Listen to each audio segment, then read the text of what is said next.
mainstream and whatever, but like it's entertaining. I don't know, I like it. Yeah, I mean, it's probably one of those things where he's like, where he's just like, hey, look, man, if a kid's like home alone, like he's gonna be cursed. Like he knows he's not gonna get in trouble. He's gonna curse his brains out. You know, Well, yeah, he's somebody. already taking the trouble like eat ice cream whenever he wants, watch whatever he wants. Yeah, Yeah. it's Yeah, why wouldn't he go whole hog? exactly. Yeah. But no, he ends up actually being more responsible. Yeah, and it's like I don't fucking buy that. No, he would sit around, play Nintendo, just like any other 10-year-old would at that time. Yeah. Nintendo was out then, right? Yeah, it was like 90, right? Late 89, 90. Um. Nintendo was Yeah. out I then. want to say there was like yeah, Nintendo I think came out like 88, 87 somewhere Yeah, around there, and then Home Alone I think came out in 1990, 91, something like that. yeah, I think you're right. Yeah. So yeah, he would have been playing Nintendo for sure. Or Atari or whatever the fuck he had. And not only that, man, but like not only would he have had Nintendo, he would have had a fucking library of fucking games and accessories for the damn thing. Because you really think about it, like so it's that whole extended family, which there was like what, maybe 20 of them going on a fucking trip that Kevin's parents were paying for. Yeah, seriously, they were fucking loaded. They Yeah, must have been. yeah. Like they got like they have fuck you money. They did like yeah, like what did they even do? Did they talk about that at all? Like what the parents? Not No, like it's interesting or a plot point or anything, but like no, they never talked about. what the fuck? No, they never talked about like what the dad did or what the mom did. I'm assuming the mom was like a professional Karen or something, but I mean, I just she had the, I mean, she has the look, man. Like fight me on this. Like she has that and look the of like rage like and the rage for it. like she has that look of like you see her walking into a store, you're like, oh shit's going down. Fuck. Yeah. My problem with her is with Catherine O'Hara is that I can't separate her different characters. Like, 'cause she's the mom in like so many things. She's the mom in Killers, Beetlejuice, fucking like Home Alone. She is just the mom. Like, so it all just kind of rubs together in my head. So she ends up being like an alcoholic, art obsessed, like wacko who I don't know. Like, I just mix all of her characters together, man. Yeah. Catherine O'Mom, Mom O'Hara, Karen O'Hara. Karen O'Hara. Yeah. But yeah, man, Um, she's just got that look. Like if you're a retail worker and you see her walking in, you're just like, oh fuck, here we go. I'm Like sure that, she's a peach though. I'm sure she is, but I'm just Like saying, like going on like look alone, you're just like, oh fuck, here here it we go, comes. here we go. Like she doesn't even have to Yeah. open her mouth or anything. You're just like, fuck, here we go again.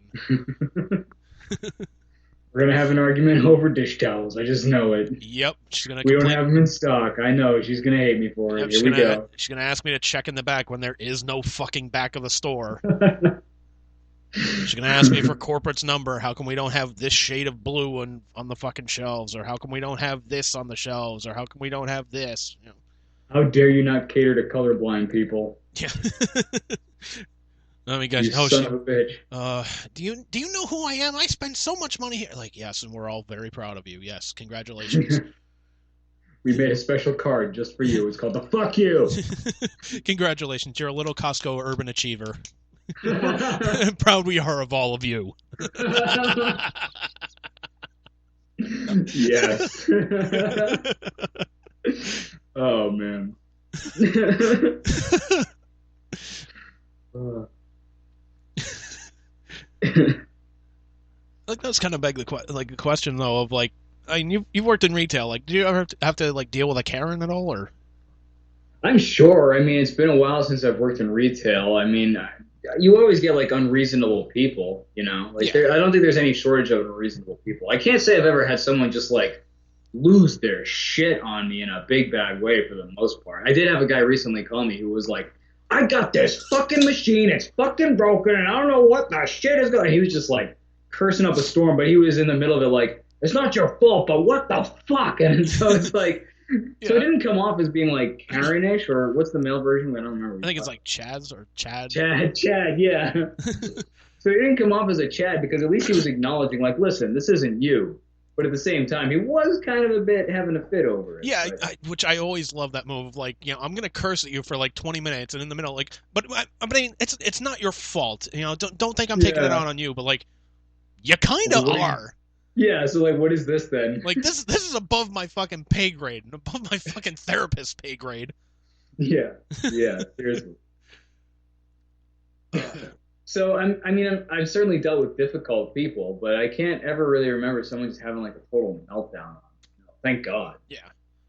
I had a lot of people like have a meltdown when I was working at I guess I can say it now because I'm fucking gone there, but AAA. Mhm. It was mostly like Karens by phone and whatnot. The Karen hotline. Yeah, like there were people like they were really unfucking reasonable about shit. Like we would be in like the Yeah. middle of like a snowstorm. They would be at their home and they're like, my car's not starting. I need a jump start. Okay, we're gonna have somebody out there to you in about an hour. Well, why can't they get here sooner? Ma'am, look outside of your window. That white stuff that's falling is not cocaine. If it were, you could sniff it, get It yourself plowed out it quicker, is not and a get to where filter you're on going. Snapchat. It's not a filter. When you look out your window, you're not seeing a fucking TikTok video. That is snow. And if you look on the road, chances are that snow is going to be on the fucking road. And it's either going to be slushy or it's going to be ice. We cannot fucking just like, we don't have Maseratis like just rolling around here fucking 1,000 miles a goddamn hour with rocket engine boosters out of the fucking back because you need a jump start and you're at home. Right. Like I get it. Like people calling into that shit, they have like an emergency or at least a perceived emergency. But the thing, like in this case, and I think in most cases, there's another out. Like in this case, if you're already home and you're trying to get somewhere, okay, yeah, like maybe the truck can't get to you for a little while. But you know what the alternative is? Call a fucking taxi. Call a Like taxi, there's call a fucking. call an Uber, call some alternate mode of transportation. Do they not exist? Of course they fucking do. Either Like, that or come it's on. like. And I mean that's gonna take a little bit too, but I I mean, mean, not only that, but like if you're that fucking desperate to get a jump start within like 5 minutes, go talk to a neighbor. yeah, seriously. Chances are there's like at least like a couple houses around you. At least one of them's got to have a set of jumper cables in their trunk. Right. And I'm A sure lot as of long, people just jump to the irrational and unreasonable really quick, especially in pressure cooker situations. yeah. And I mean, unfortunately, that's kind of the nature of that job is you're kind of answering a lot of pressure cooker situations. But I look at it this way: is like okay, we'll take a situation of like okay, somebody has like a flat tire, they're at home. You know, this is not life or death. No. You're gonna be you're probably gonna be late for an appointment, or you're going to the store to get some groceries. The grocery store's still gonna fucking be there. You know, Right. like all the shit that you're planning on, like it's still going to be there. And if this is for like a doctor's appointment or you got to go pick up medication, like okay, I get it, but here's the thing: the pharmacist will hang on to your medication. You should have already like a fucking allocated for like at least a week's worth before you called in the fucking refill. That's another thing too is a lot of people want to take out their irresponsibility on somebody else because oh yeah, I probably should have called this in a week ago, but I forgot, so you're just gonna have to make up for my stupidity. Yeah, Like no, like fuck you. yeah, That's like I do get customers like that who are like, well, I should have called. Someone was supposed to call this in and they didn't, so now I need service today. It's like, why is that our problem? yeah. Like, And like so we charge like additional fees, or in some cases for same day service. So it's like, good, goddamn right we do because you get people like that who are like, oh, I wasn't prepared for my own shit. I'm a moron basically. So please help me now. And it's like, listen, dude, we got better shit to do than cater to your dumbass. yeah. So. And it's like not only that, like even if it was for like let's say a doctor's appointment or something like that, you can call up the doctor's appointment and just say like, hey, I'm going to be a little bit late for my appointment, or I'm not sure what time AAA is going to be here. Can we reschedule it for like tomorrow or next week or something like that? And they're usually accommodating for that. Yeah. But no, instead I got the fucking bullseye on my chest and fucking like, nope, I'm going to unleash on you because you're not going to be here in 5 minutes like I want you to. Like, what does the cost of my membership go to anyways? It's like, well, it goes to fucking pay everybody to keep this shit going. Right. Like, I remember the orientation, they were telling us, like, like, road service is, like, the only thing we actually lose money on. Really? Apparently. That's interesting. Well, because they How do they make money? They make money from everything else, like the travel departments and Membership fees, I guess. membership fees, DMV services, just pretty much everything else. Huh. Interesting. It's like you really think about it, like the cost of like manufacturing and delivering the batteries, and the cost of having their own trucks and whatnot, cost of gas, cost of people to have them, like to have people go out, the cost of having people to dispatch the call, to take the information, supervisors and whatnot. Like all that shit Hmm. adds up. Yeah, it's a lot of overhead. Yeah. But they're like, well, we Yeah. keep doing it because it's the right thing to do. It's like, well, you know what else is the right thing to do? To cancel memberships when people start getting fucking douchey. Yeah, exactly. Like, Or at even if least some kind of punishment. Maybe not outright cancel the membership, but like no, but at least it, like I don't know, suspend it. something. Like, yeah, exactly. Just something. Suspend them, issue them a fine. I don't give a shit. Yeah, Tell them I they dress funny. Their remember. mom dresses them funny. I don't know. Yeah, fucking. I don't know. You have somebody go to their house and fucking kick them in the dick. I don't know, but you just. I'm here to issue you your kick in the dick. Are you Magnolia fan 05?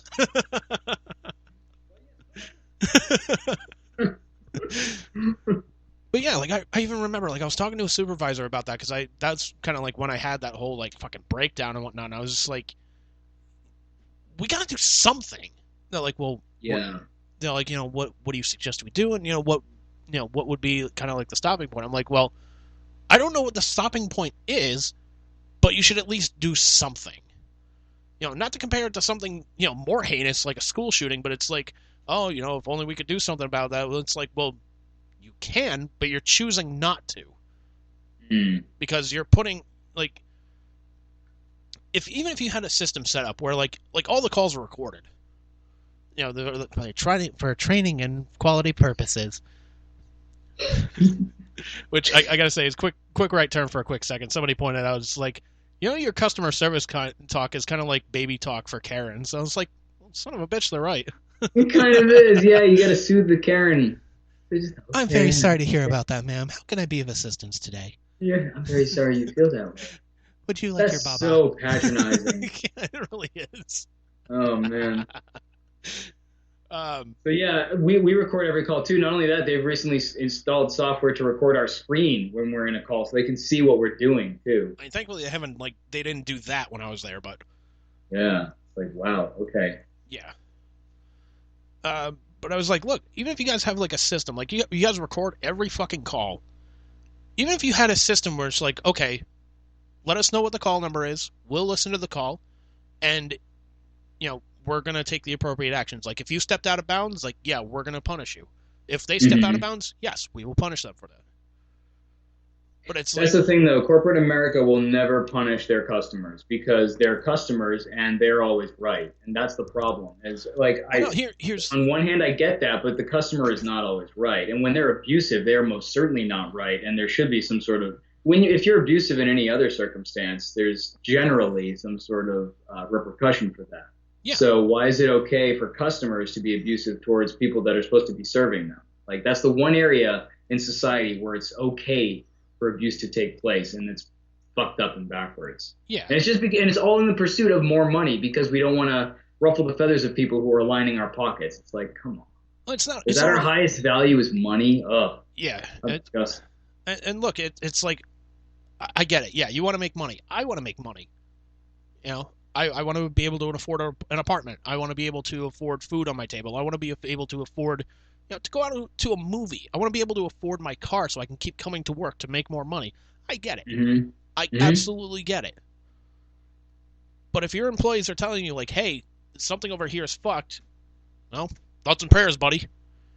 It's like, don't fucking give me that. Like, don't breathe in one breath and tell me, like, oh, all of our employees are there, we value our employees and, we take great care of them, and then the next breath be like, oh, I'm sorry, somebody's abusing you. Well, I'm sorry, we're not going to do anything about it. Well, tough shit. Right. I mean, here's the thing. That job is automatically going to be susceptible to more abuse because of the nature of the job. So if you have to accept that people are probably going to be more likely to be abusive, these kinds of customers are more likely to be abusive, and that there's nothing you can do about that, then the only thing you can do, if you don't want to punish the people who are the customers who are going to be like that, the only thing you can really do in that case, if that's your mentality, is to do something more for the workers, to maybe give them some more time off, or to give them like I don't know, time off the phones, if not